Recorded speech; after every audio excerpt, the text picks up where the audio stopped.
Hey Pulp Nation, Donnie from Rotomoto here to teach you how to play Pulp MX Fantasy in about 5 minutes, and stick around after the 5-minute mark for a few strategies to help you get started with scoring big points this season. But before we worry about points, let's first get you into the game. So why play Pulp MX Fantasy? Simply put, it makes every single lap of every single heat, LCQ, and main event matter the entire season. Often the broadcast only follows the leaders or select battles from high-profile riders, but fantasy will have you looking at every single rider on the track, because even a battle for 12th now has implications. Maybe it's because it's your rider you're watching, or maybe you are hoping a rider that you did not pick but a lot of your friends did is gonna fall off the pace and drop out of good points. It will get you even more involved with every rider in the field, regardless if you are a diehard that already knows all 80 riders every weekend, or a brand new fan looking for their first favorite rider. Each week you are tasked with creating a team of 8 riders, 4 from the 250 class and 4 from the 450 class. You can pick any active riders you would like every week, save for 2 restrictions. You cannot pick any riders in consecutive races, so anyone you picked last week will be locked out, and you must take at least one all-star rider in each class to anchor your team each week. What's an all-star and why do they matter? Glad you asked. All-star riders are those among the top 8 in points in their respective class. The cream of the crop, so we are talking your Webbs, Tomacs, Roczen types, the guys vying for race wins and landing on the podium every single week. The rest of the riders on the gate are referred to as non-all-stars, or double point eligible riders, which brings us to who to pick and how you score. Just like the real life riders on the track, you score more points the better your riders finish. But on top of that, each rider is given a handicap similar to a point spread in other sports to help bridge the gap from the elite to the rest of the pack. For example, no one has won more races in the past 4 seasons than Eli Tomac. So rightfully so, he's going to have a very low handicap for round 1, likely a 1 or a 2, because the handicap committee thinks Eli should finish on the podium given his background and recent results. But other all-stars, like Chase Sexton or Adam Cianciarulo, are going to have a higher handicap since they are not consistent podium threats with wins under their belts, and they are more likely to have 4 or 5 handicap. This means Eli would need to finish on the podium to score 26 points. Third place finish moved up 2 spots for his handicap to a first place finish. But Sexton could finish in the top 6 and still score the same amount of points. Sure, Eli is more consistent, but Chase gives you a bigger cushion in the event of a crash or a mechanical problem. This handicap system creates interesting decisions every single race weekend and makes every rider pickable. The non-all-stars use a slightly different scoring system, and this is where things get really interesting. Their handicap is instead weighted against a 10th place finish rather than a first. Meaning if Dean Wilson is a 2 handicap, that means the handicap committee thinks Dean is going to finish around 12th. And if he does so, 12th place moved up by 2 for his handicap lands him in 10th, which is good for 13 points. But any non-all-star that finishes in the top 10 after handicap gets their score doubled. So Dean's 12th with a 2 handicap score is the exact same amount of points as an all-star, even if that all-star wins the race.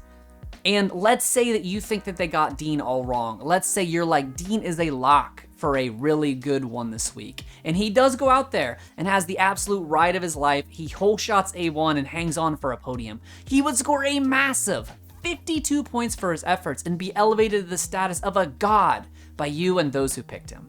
You are more than welcome to pick as many all-stars as you please, playing it safe as they are the more consistent riders who make every main and rarely DNF, but the threat of every double eligible rider to score even more points in the championship contenders makes it a much more interesting play to gamble on those longer shots. And don't even get me started on those LCQ guys who will sometimes have a handicap as high as 16, meaning if they even make the main, they are guaranteed big points regardless if they finish well or crash in the first turn.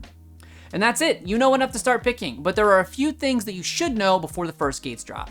The first is called the FFL, or first to the finish line. This is a completely optional gamble that you can take each round for the 250 class, 450 class, or both. In this, you would pick a rider that you think is going to be the first to cross the finish line to start the first full lap of the race. It's not enough to just get the whole shot here. You also need to lead the rest of that first lap. If you guess correctly, you will gain 15 bonus points, but if you guess incorrectly, it will actually cost you 7.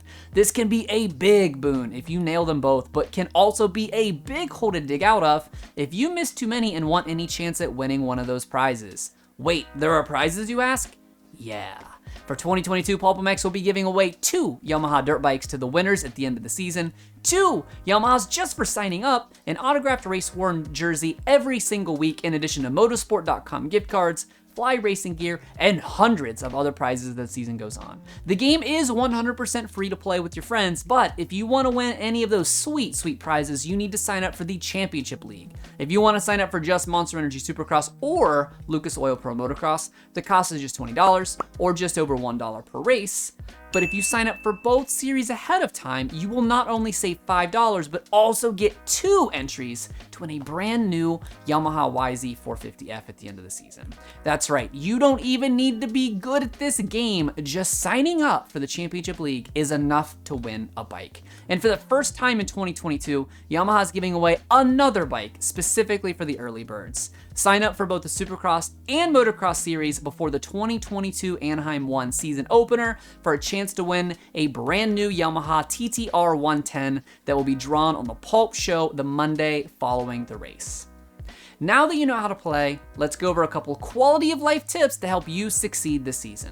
The first is to follow both at PulpMX Fantasy and at RotoXMoto on Twitter and Instagram for up-to-the-minute news and race info, as well as the fantasy cheat sheet I release every single race day. This single sheet puts together the handicaps and all of your qualifying info on one simple, easy-to-read graphic, as well as projections to help quickly break down the race weekend. Staying tuned into social media Saturday before the race is the best way to see what riders look hot, but most importantly, which riders do not. Who might be missing from injury and who might be forced to pull out of the event before the gates even drop. But sometimes life gets in the way and you aren't able to check in before the race, or maybe not for the entire day. To prevent a big fat zero, I always recommended setting a team as soon as you can. Typically, the handicaps are released by Thursday afternoon, and it's always a good idea to set a team as early as you can, even if you don't know who the best picks are. Just pick 8 safe guys that tend to stay healthy and make mains and adjust your lineup from there as needed. The ultimate goal should be to avoid zeros, so getting all 8 riders into the main is the first step towards a strong score. But for 2022, the guys thought of that. Pulp actually built in a safety net to prevent this in the form of Mulligans. These are optional upgrades for your account that will automatically fill your empty team with competent riders should the worst come to fruition and you are not able to set a team in time. Just $5 will give you a single safety net for the season, or you can buy up to 3 up front for just $10 if you are particularly anxious about it. To further help you every single week, the PulpMX Fantasy experts record a podcast every single race week featuring Steve Mathis, Jason Thomas, Dan Truman, and Paul Parabinos. These 30 to 40 minute podcasts typically release on Wednesday or Thursday, just a few hours after the handicap. And on Friday, I personally release a 10-minute video highlighting 5 riders that you should take a hard look at before submitting your teams, as well as stats and info about what other players are doing. So now it is time to get you into the game. Head over to PulpMXFantasy.com and sign up to play by clicking the big red sign up button in the middle of the screen. Enter a username, password, and email address, and once you are logged in, you should get a pop-up about joining the Championship League. But if you miss it, you can join by clicking the red "Click here to join now" near the top of the page. Choose which series you want to sign up for, add mulligans and expert picks if you like, and check out with a credit card or PayPal. After you finish up, be sure to subscribe to PulpMX on YouTube and subscribe to PulpMX Fantasy as well as RotoXMoto on Twitter and Instagram, and let us know that you watched this video. Hopefully we will be seeing a lot more of each other over the course of this season and many to come. Thank you so much for watching. Good luck.